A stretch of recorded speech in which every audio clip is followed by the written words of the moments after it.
সবাই এ সকল কথা বলে গেছেন।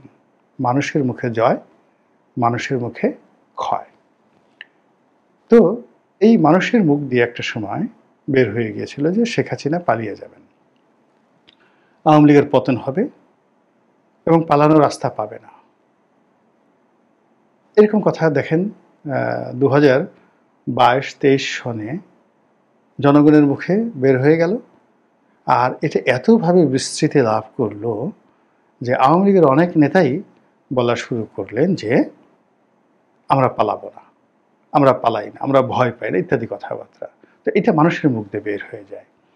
ঠিক এই সময়টিতে মানুষের মুখ দিয়ে অনেকগুলো কথা বের হয়ে গেছে যে ইউনূস ভালো করতে পারবে না, ইউনূস টিকতে পারবে না, এই উপদেষ্টাদের পালাতে হবে, কেউ বলছে পালানোর জায়গা পাবে না।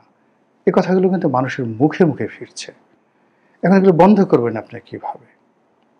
আবার একইভাবে এই যে বলা হচ্ছে যে আওয়ামী লীগের যে নেতাদেরকে আটক করা হয়েছে, নির্বাচনের আগে তাদেরকে ফাঁসিতে লটকানো হবে।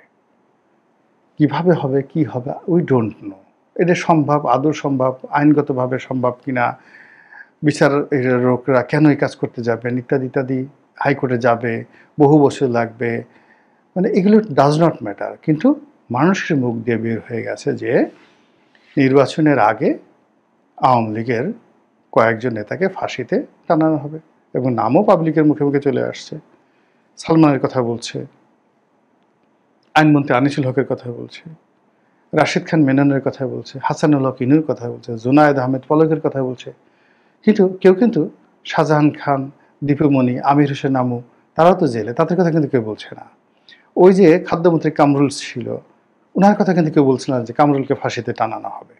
সে তো আইনমন্ত্রী ছিল, সেও তার নেতৃত্বে তো জামাতের লোকজন হয়েছে, কিন্তু তাকে ফাঁসি দেওয়া হবে এই কথা কেউ বলছে না। কিন্তু এই নামগুলো আমি বুঝি না কেন ইন্নু সাহেবের নাম আসছে, কেন পাবলিক ইন্নু সাহেবের নাম বলছে, কেন রাশেদ খান মেনন কি করেছেন?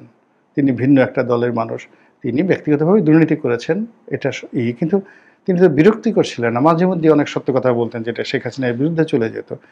ফাঁসির লিস্টে কেন তার নাম আসছে আমি বুঝি না, কিন্তু মানুষের মুখে এটা রীতিমতো মশহুর হয়ে গেছে। আল্লাহ ভালো জানেন কি হবে না হবে। মানুষের মুখে জয়, মানুষের মুখে ক্ষয় যদি এটা হয়ে থাকে, তাহলে এই দুর্ঘটনা মানে বাংলাদেশে একটা নতুন যাকে বলা হয় অধ্যায় শুরু হবে।